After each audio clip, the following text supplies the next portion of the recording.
और आपने दूसरा प्रश्न बहुत प्यारा पूछा, गुरुदेव श्रेष्ठ भक्त अब तक कौन हुए?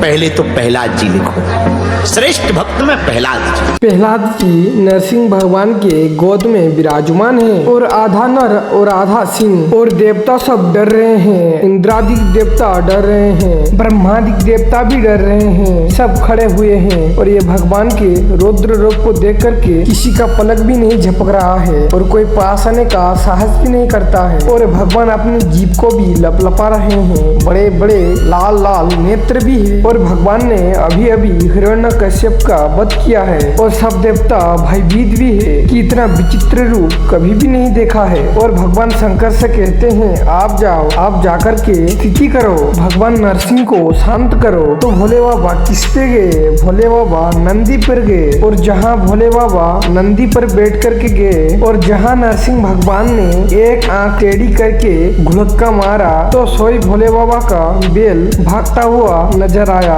देखो अब गड़बड़ हो गई, क्योंकि नरसिंह भगवान के क्रोध के कारण इस धरती में बहुत असर पड़ रहा था कि अब कौन स्तुति करे, नहीं तो इस धरती का विनाश होना निश्चित है। क्योंकि नरसिंह भगवान का यह क्रोध कोई भी रोक नहीं सकता है इस धरती पे, सिवाय प्रहलाद जी के अलावा। तो मित्रों क्या नरसिंह भगवान को कोई शांत कर पाता है? नहीं तो इस दुनिया का अंत होना तो निश्चित है। वही जानोगे आज के वीडियो के अंत में।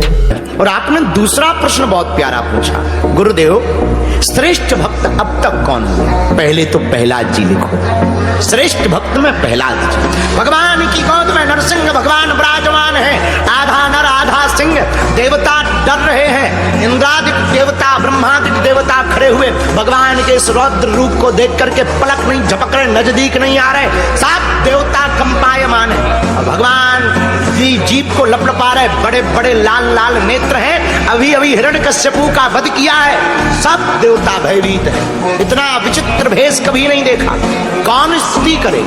भगवान शंकर से कहा आप जाओ, जाकर के स्तुति करो, थोड़ा क्रोध शांत होगा। अभी अभी हिरण्यकश्यपु को मारा है, ताजा ताजा गरम है, बहुत खतरनाक गरम। शंकर जी को कहा कि जाओ, भोले बाबा नंदी पर बैठ कर गए। जहां नंदी पर बैठकर भोले बाबा गए, सोई नरसिंह भगवान शेर के रूप में सिंह का मुख है, एक आंख टेढ़ी करके घुड़क्का मारा, सोई भोले बाबा का बैल भागता नजर आया। अब गड़बड़ हो गई, कौन स्तुति करे? भैया पतिदेव कितने भी नाराज हैं, देवी जी मनाई लेती। पत्नियों के पास ऐसी जड़ी बूटी होती है कि पतिदेव कितना खतरनाक ऑक्सीजन में घूम रहे हो, 1 मिनट में उनकी जो है जमीन पर लैंडिंग करवा देती। क्या किया जाए? एक काम करो, लक्ष्मी माता के पास जाया जाए, वही मनाएंगी। तुरंत भागे भागे देवता गए, माता माता गड़बड़ हो गया। क्या?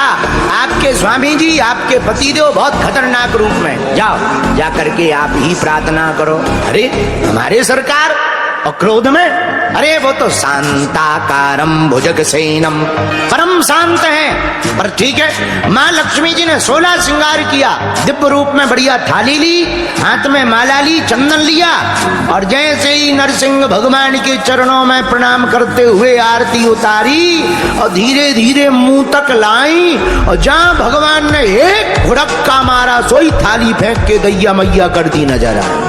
बोले महाराज आज तक इतने रूप देखे, पर जो खतरनाक रूप ना है देखो, इससे अच्छे तो हमारे बेई वाले ठीक हैं, 4 हाथ वाले जब बन के आ जाएंगे तब मिल लेंगे, अभी तो दूर ही से जय भगवान की। लक्ष्मी जी भी भाग गई। अब कौन स्तुति करे, कौन भगवान को शांत करे? सोई देवताओं की नजर बगल में खड़े हुए प्रहलाद जी पर पड़ गई। अरे भैया तेरे ही कारण जो खतरनाक रूप धारण करके आए हैं, अब तू ही प्रार्थना कर। प्रहलाद जी ने दोनों हाथ जोड़ लिए, भगवान की स्तुति की। भगवान का वात्सल्य उमड़ पड़ा, प्रहलाद जी को गोद में बैठाकर अपनी जीभ से चाटने लगे। गोद में बैठाया, अपनी जिह्वा से प्रहलाद जी के सिर को चाटने लगे, हाथों से सहलाने लगे। इस विचित्र भेष को देखकर देवताओं के नेत्रों से झरझर आंसू बह गए। देखो नरसिंह भगवान को कौन शांत कर सकता है? नरसिंह भगवान को शांत कर सकता है तो प्रहलाद जी ही शांत कर सकता है, उनके अलावा इस दुनिया में नरसिंह भगवान को कोई शांति नहीं कर सकता, क्योंकि नरसिंह भगवान प्रहलाद जी के कारण ही ये खतरनाक रूप धारण करके आए हैं। तो उसके बाद सब देवता की नजर पड़ता है प्रहलाद जी के ऊपर और प्रहलाद जी से कहते हैं, भैया ये तेरे ही कारण ये खतरनाक रूप धारण करके आए हैं, अगर तू प्रार्थना करेगा तो भगवान जरूर सुनेंगे।